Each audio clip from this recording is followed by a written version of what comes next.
Why is she here? My mother's voice hissed through the grand foyer. Icy, sharp, like a blade slicing straight into my chest. My father didn't even bother to turn around. My sister Vanessa stood beside him, arms crossed, lips curled into a smirk that was half contempt, half amusement. No one said my name. Not a single glance acknowledged me as a person with a face, a past, or feelings.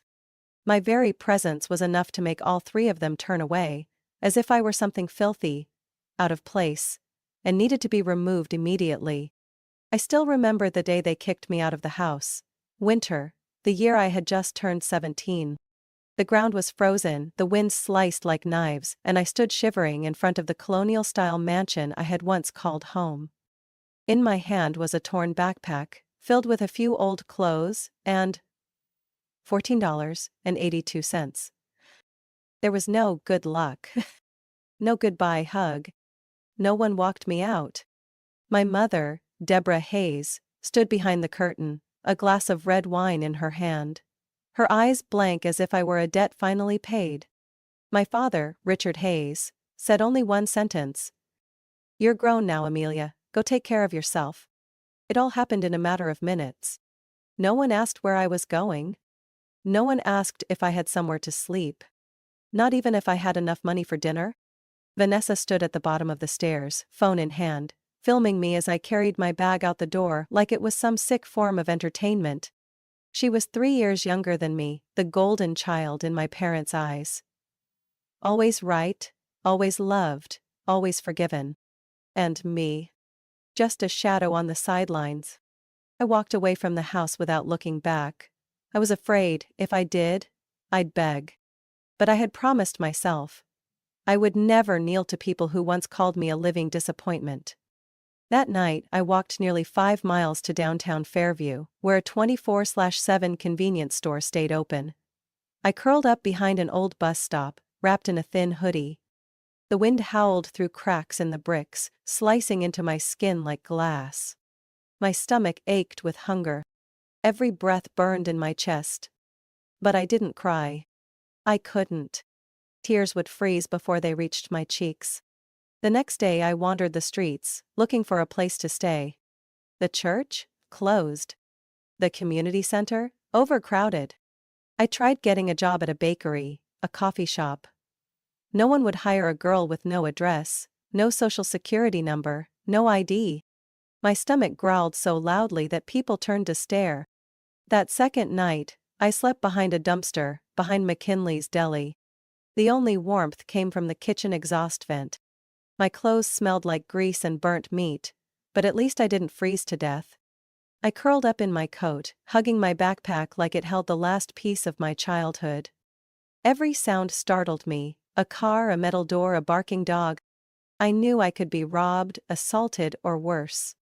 But I had no other choice. On the third day I tried getting a job at a car wash, but the manager looked me up and down and said, "We don't hire strays." I felt my face flush, but I kept my cool. I was used to being looked down on. That night, I went back behind McKinley's. But someone else had already claimed the spot. A homeless man sleeping with an empty bottle in his arms. I didn't dare go near. I walked around to the back of a small diner called Ruby's Grill. The back door was slightly open, warm yellow light spilling out. As I peeked inside, a voice called out, "What are you doing?" I jumped. A middle-aged woman stood in front of me, curly brown hair, flour-dusted apron, holding a long-handled ladle. She didn't look at me like a stranger, she looked like she had seen me long before I ever knocked. I was speechless. But before I could turn to leave, she said, "If you're planning to sleep behind my kitchen, you might as well mop the floor first." I froze. Then nodded. Her name was Ruby Delaney, owner of the diner. The first person in 3 days of hell who looked at me like a human being. Ruby didn't ask where I came from or demand answers. She handed me a mop, then gestured to a tray of chicken stir-fry noodles on the counter. "Eat first, then work." I ate every bite, then cleaned until midnight. When I finished, she pointed toward the back storage room. "There's an old mattress in the corner, not the cleanest but better than the floor." I nodded, fighting back the tears threatening to spill. For the first time in 3 days, I had a hot meal and a place to sleep, without rats. I pulled my hoodie over my head, lay down on the stiff mattress, and exhaled slowly. No one knew where I was. My family was probably having dinner in a warm room by the fireplace, while I, Amelia Hayes, was sleeping beside a stack of storage boxes in a tiny diner. But I was alive. And I wasn't going to break. The next morning, I woke to the sound of clanging pots, and the smell of crispy bacon filling the kitchen. My body ached, my eyes stung. But the feeling of lying on something real, not cold concrete, made me want to hold on to that moment just a little longer. "What are you still lying there for? Get up and mop the floor." Ruby's voice rang out, sharp and gruff, like she'd been a cook at a military base for 20 years. I jumped up, nearly tripping over the blanket tangled around my legs. But instead of scolding me, she simply gave me a quick look and tossed a mop in my direction. "Get to work, eat later." I mopped the floors, washed dishes, took out trash, hauled boxes, non-stop from morning until the last customer left just before midnight. My whole body ached like it was falling apart, but for the first time in my life, I felt useful. After 3 days, Ruby handed me an old, faded uniform shirt and a cracked plastic name tag.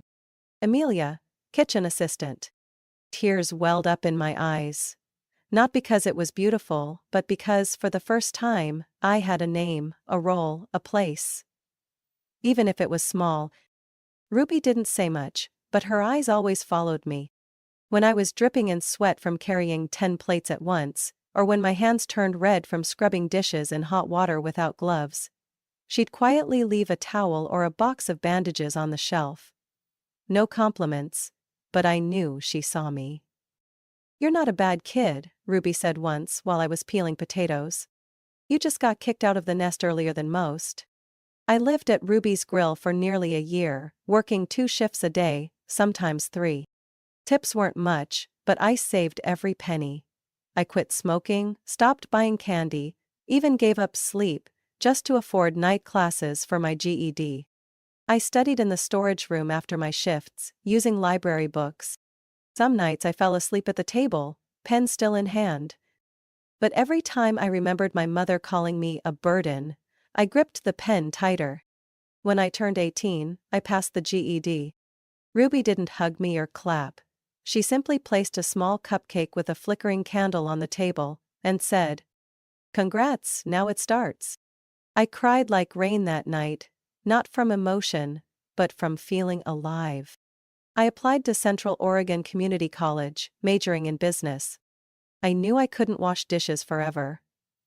I needed to understand money, contracts, how to run a business, like Ruby had done for 30 years. When I got accepted, I nearly screamed from joy. Ruby, as usual, stayed calm and tossed me a ring of old keys. "The storeroom won't cut it anymore. Take the spare room upstairs, you'll need it to study properly." I didn't know how to thank her. Ruby never said she cared. But she gave me a home, a job, and most importantly, a second chance. I studied during the day and worked at night.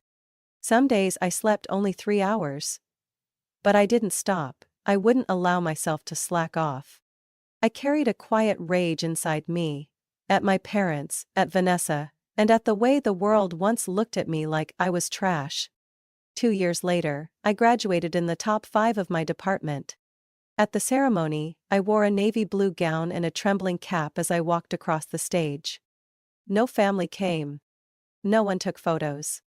But I recorded it, and watched it over and over again, reminding myself, "You made it through, Amelia."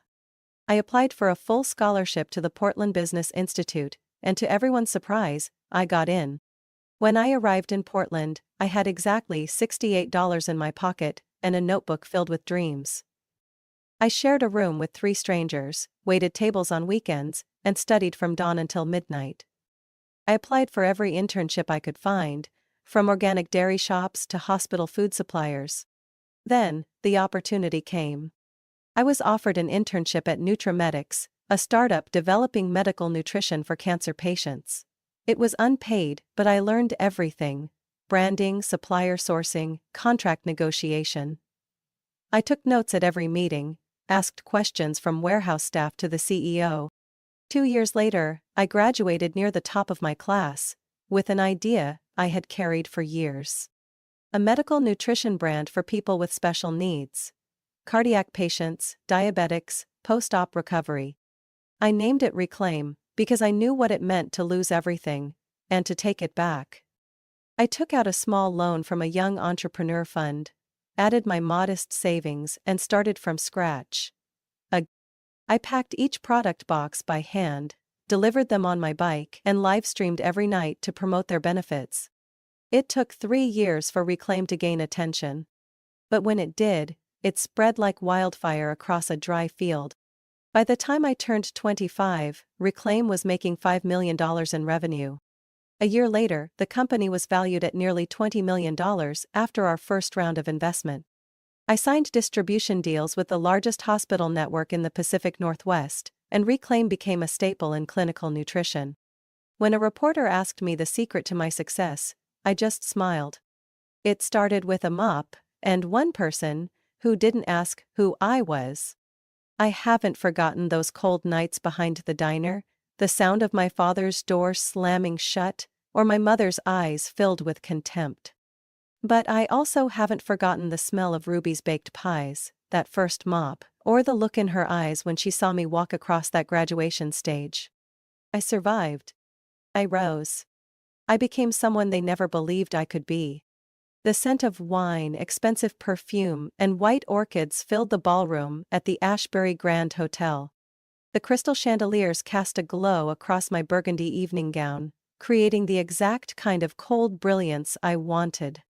Because tonight, I wasn't just attending an engagement party. I was present in a way they never imagined I could be. 9 years. 3,385 days since the night they threw me out like a stray dog. And now, I was back. Walking across the marble floors among the well-dressed crowd. As if I had never been broken. As if I had never slept beneath a diner's kitchen stove. 1/2. The music stopped, in a single beat. The first eyes I met weren't my mother's, or Vanessa's, but Lucas Reed's, my sister's fiancé. He stood frozen, champagne glass trembling in his hand. His mouth parted slightly, as if he'd just seen a ghost from the past. I gave him a faint smile. One as cold as early winter. "Oh, look who decided to show up," my mother, Deborah Hayes, said. Her voice cracked like a whip across the hall. "The girl actually found her way here?" All eyes turned toward me. Vanessa, the very glimmering diamond in my mother's eyes, wore a cream-white engagement gown, her arm wrapped around Lucas's, her face lifted, like a 20-year-old queen. "You're not on the guest list," she hissed, her voice rising over the murmurs. "Get out before you ruin my engagement party." I didn't say a word. The sharp click of my heels echoed against the marble floor as I stepped forward. Each sound like a countdown. Richard, the man legally recorded as my father, stood by the bar. He glanced at me once, then turned away, sipping his drink like I was nothing more than a fly in his line of sight. Perfect. Still the same old family, arrogant, dishonest, and so assured I would forever be that pitiful 17-year-old they left in the snow. I stared straight at Vanessa. I didn't blink. "Surprised to see me?" I said, my voice calm like a knife sliding from its sheath. "What are you even doing here?" Vanessa laughed with disdain. "Looking for free food?" A few guests nearby began whispering. I saw a young woman glance at her friend, hand over her mouth. Some of the older men stopped smiling, leaning in to listen. "I came to say congratulations," I replied, pulling a black envelope sealed with red wax from my clutch. I handed it to Lucas. "Because you deserve to know who you're marrying." Lucas took it, confused, but opened it anyway. As his eyes skimmed the contents, I watched the color drain from his face. His jaw tightened. His fingers clenched the envelope until it nearly crumpled. "Vanessa," he said, each word forced through his teeth. tell me what the hell this is. It's just garbage she made up, Vanessa shrieked, trying to snatch the paper from his hand. I folded my arms. It's a transcript from Oregon State Medical School. Clearly states, Vanessa Hayes dropped out in her second year. Never graduated, let alone became a doctor. The room erupted. Gasps, stunned murmurs, even a few mocking laughs filled the air. My mother's eyes narrowed like she wanted to burn me alive on the spot. She stepped forward, pulling Vanessa behind her, her voice like needles. That's enough. We don't need to hear any more of this filth. You have no right to be here, Amelia. I looked her straight in the eyes and gave a soft smile. You should know something, Mother. I never speak unless I have proof, and… I slowly reached into my clutch again. This is a certified scan from the university's administrative office, signed and sealed. Lucas stared at Vanessa like he didn't know her. He removed the engagement ring, his hands trembling. You lied to me, about everything. I didn't want you to think I was a failure, Vanessa cried, grabbing his arm. I thought you were real, Lucas said, pulling away.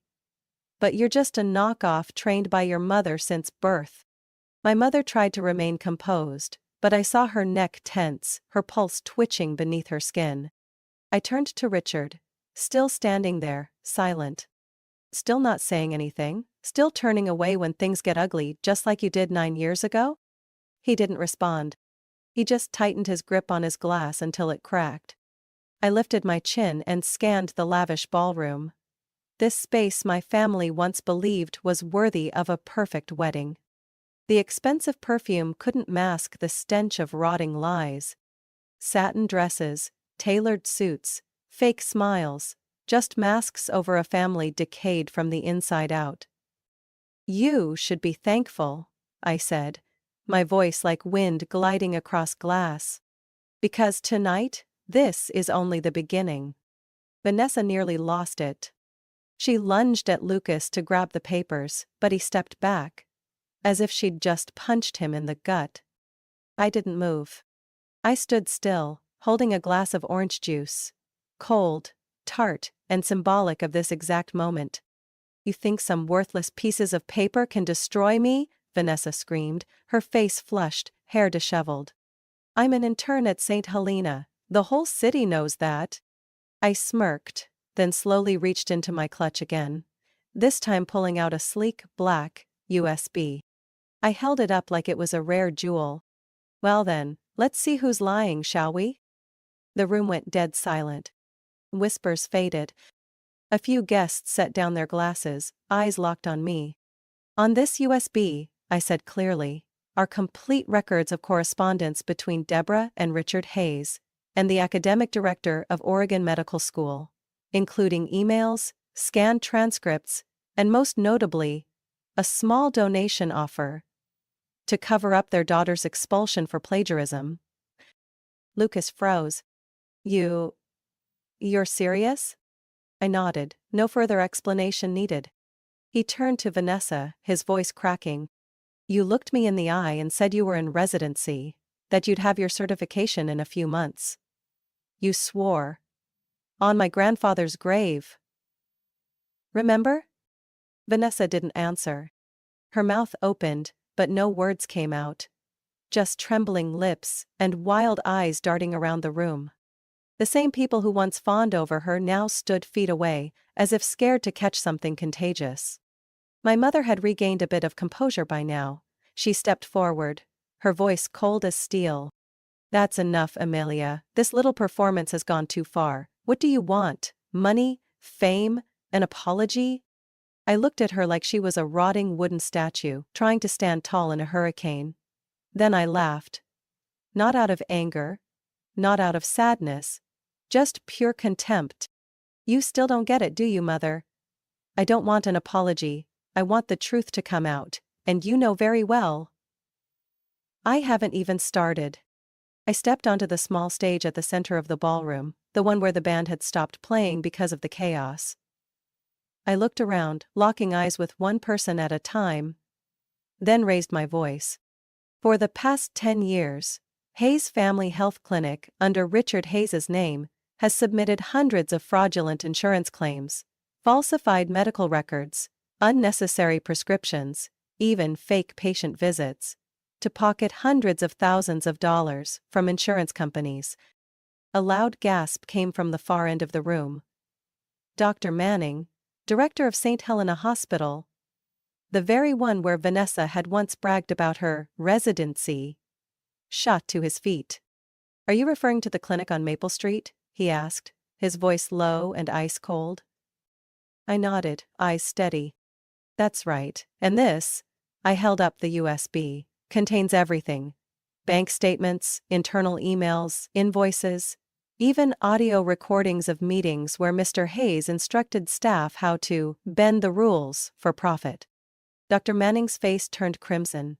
He snapped his head toward Richard, voice sharp with fury.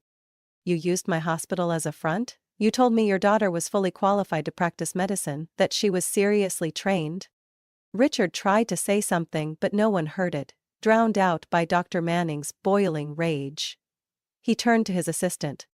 "Get legal on the line, now. I want attorneys here before I leave this room." My mother went pale. She rushed over and grabbed my wrist, whispering fiercely, "Amelia, are you trying to bury this family alive?" I tilted my head, leaned in close to her ear. "No, I'm just cleaning up the garbage you left behind." I yanked my arm free. Then, from my clutch, I pulled out a second USB, this one silver, stamped with the IRS logo. "And finally," I announced, "tonight's most exciting act. For the past 10 years you've used my identity to commit tax fraud, underreporting personal income, evading federal taxes, even opening credit accounts in my name. This, from the same people who once declared I was no longer part of this family." The room froze. A woman coughed on her champagne. A man collapsed into his chair like he'd just witnessed a death sentence. I spun the USB between my fingers. Its metallic shine, catching the chandelier's light like a silver bullet in a bloody fairy tale. "I submitted all of this to the IRS 3 weeks ago," I said calmly. "And I was informed that a formal investigation was opened 2 days ago." Richard collapsed into a chair. Deborah turned ghost white. Vanessa was now on the floor, her wedding dress bunched, lipstick smeared. Lucas stood there watching them. 3 people who had once symbolized the perfect family, now crumbling like the ruins of a fallen castle. I stepped off the stage, my gaze slicing through the crowd one final time. "If you ever thought you could bury me, you should have made damn sure I couldn't claw my way out. But too bad," I smiled. "I didn't die. I came back. And I brought hell with me." No one moved. Time itself seemed to freeze. Every pair of eyes was fixed on me. The daughter they had erased from stories, photos, introductions. And now, I stood at the center. Not begging for a seat at their table, but burning it to the ground. The first sound to shatter the silence wasn't a protest or a denial. It was the heavy stomp of dress shoes on marble. Deliberate, controlled. 2 security officers in black suits entered through the side door, followed by an IRS agent in full uniform. The polished badge on his chest gleamed like a nail sealing the coffin of my family's grand illusion. "Mr. Richard Hayes and Mrs. Deborah Hayes?" The officer's voice rang out. Clear, neutral, final. Richard struggled to rise, his hand clutching the back of his chair, eyes lost like he couldn't believe this was real. Deborah tried to compose herself, but the panic in her eyes and the tremor in her voice betrayed her. This is a mistake. We're the victims here. It's all because of her." She pointed at me, nearly screeching. "She's the one making this up. She's mentally unstable. She's obsessed." The officer didn't even blink. He pulled out a thick folder and tapped it with his ringed finger. "We have over 230 pages of documentation. Fraudulent tax filings, offshore accounts in Belize and the Cayman Islands, and 14 patient complaints from Hayes Family Health Clinic. This is no mistake." That sentence was the final nail in the coffin. The 2 security officers stepped forward. One placing a hand on my father's shoulder, the other signaling my mother to set her purse down. You can't do this to us, Deborah screamed. We're people of status, we have attorneys. Your attorney will meet you at the federal station, the man in the suit replied, his tone colder than ice. Richard didn't resist. For the first time all night he looked at me. And his eyes, once filled with disdain and cold indifference, were now consumed by fear. The kind of fear that comes when everything you believed was untouchable begins to fall. His reputation, his power, and the illusion that his eldest daughter had disappeared forever. I didn't blink as they were escorted past the rows of banquet tables, through the disgusted stares of those who once bowed before them. Some turned away. Some raised their phones. But no one stepped forward to defend them. Not a single person. Vanessa was still on the floor, her wedding dress twisted and rumpled, her makeup smeared like a painting washed out by rain. She clutched her head, her entire body trembling. She didn't scream anymore. She didn't deny. Didn't sneer.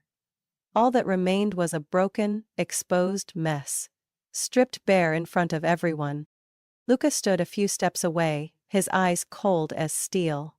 Without a word, he quietly removed the engagement ring from his finger and dropped it in front of her. The ring rolled a few times before settling amid the crumpled lace. The chandelier's light bounced off the metal, but it no longer held any value. "Lucas," Vanessa whispered, looking up. "I didn't think it would go this far. I was wrong.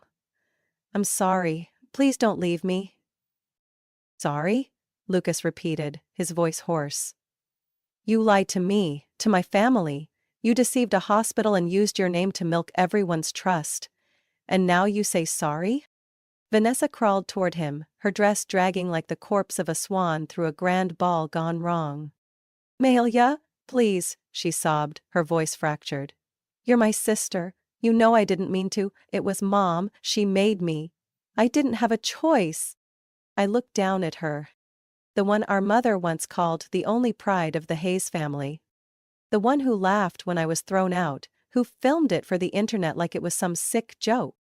Now she was on her knees, arms outstretched, begging for a thread to keep her from drowning. "You didn't have a choice?" I echoed, my voice barely above a breath. "And what about me? 9 years, did I have one?" Vanessa burst into tears, black streaks of mascara sliding down her cheeks. "I'm sorry. I'll do anything. I'll kneel in front of this whole city if that's what it takes for you to forgive me." I bent down, looked her straight in the eyes, those once confident, gleaming eyes that used to look at me like trash. "Forgiveness?" I let out a quiet laugh and shook my head. "No, Vanessa, forgiveness isn't something you get to ask for, and it's not something I need to give." I turned away, leaving her trembling on the floor. As I walked toward the exit, whispers rose behind me like ocean waves. The crowd parted to make way, as if I were a storm that had just torn through the room. I didn't look back. Not at my mother, not at my father, not at my sister. Because it was over. And I hadn't come back to save them. I came back to end it. I stepped out of the Ashbury Grand at exactly 10:12 p.m. The December wind whipped across my face, cold, but not as bitter as that night 9 years ago, when I stood outside their house with nothing in my hands. This time, I didn't shiver. I didn't cower.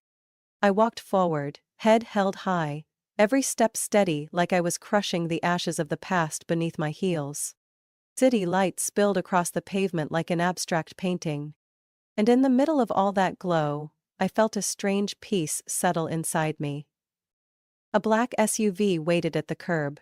The window rolled down, revealing a familiar face and a tilted smile. "All done?" Nathan asked, his voice soft like the night breeze. I opened the door and slid into the passenger seat, placing my clutch on my lap. "Yay," I said, tightening my seatbelt. "It's over." Nathan didn't ask for details. He didn't need to. He was the only one who knew everything. Every bank statement I'd gathered over the years. Every night I stayed up revisiting old paperwork. Every moment I wrestled between forgiveness and exposing the truth. He'd been there, quietly, like a street lamp at an intersection. Never pushing me one way or another, but always shining just enough for me to see, I wasn't alone. He looked at me for a long moment, then raised an eyebrow with that calm, dry wit of his. So, what now? Want to drink, dance on a table, or burn your sister's wedding dress? I burst out laughing, really laughing. Not the cold, mocking kind from earlier, but a true laugh, rising from my chest, light and clear like the first sound after a long dark dream. Cake, I said, eyes still sparkling. I want cake. A big slice of something sweet. With frosting, chocolate, and lots of strawberries. Cake? Nathan tilted his head with a grin. You just turned a banquet hall into the crash site of a prestigious family legacy. Walked out like a queen stepping off her throne, and now you want cake? Yes, I nodded, eyes fixed ahead. Because I didn't do all that for revenge. I did it to be free. And there's no better way to celebrate freedom than with a really good slice of cake. Nathan went quiet for a second, then pressed the gas. The SUV glided smoothly down the street, leaving behind the blinding lights of the fancy hotel, and heading toward the part of town where we both felt we belonged. The place with jazz music spilling from a little corner cafe, and an old neon sign that read, Grace's Bakery. Open late. Grace, a retired 5-star chef from Louisiana, opened the bakery after leaving fine dining behind. Nathan and I had been there a few times. She couldn't remember anyone's name, but she always remembered what her customers liked to eat. When I walked in, Grace was knitting behind the counter, her glasses slipping down her nose. She looked up at me, squinting. The girl who loves chocolate cake with strawberries, back again, huh? I smiled and nodded. Tonight I want 2 slices. And a scoop of vanilla ice cream. Grace smirked and set her knitting down. Something happen? You look like you just blew up a city. Nathan let out a short laugh. Close enough, Grace. We chose the corner booth, my favorite spot, where the lights weren't too harsh and the music wrapped gently around the unspoken silences. When the cake hit the table, I didn't wait a second. That first bite sliced through smooth frosting, the dense chocolate layers melting almost instantly on my tongue. The sweetness wasn't overwhelming. It was comforting. Like the first hug after years lost in the wind. You know, Nathan said as he stirred his coffee, I always thought you'd take them down in a much angrier way, like smashing things, screaming in their faces, going viral online. I smiled and dabbed the corner of my mouth with a napkin. I wanted to, many times, but the further I went, the more I realized that anger doesn't set you free, it just drags you back into the same mud. But today, walking out of that hall, I knew I'd written my own ending. Nathan nodded, his eyes held pride. The kind you don't say aloud, but that you feel in the space between breaths. I looked out the window. The city at night wasn't noisy, it felt warm. Windows glowing soft gold, slow-moving buses passing by. In that moment, I felt truly alive. Not a forgotten shadow, not someone's burden. I didn't come back for revenge, I said softly, almost to myself. I came back to close it. To end that painful chapter and start a new one. With no bitterness, no fear. Nathan placed his hand gently over mine. Then welcome to your next chapter, Amelia. I nodded. The pain in my eyes was gone. The anger, too.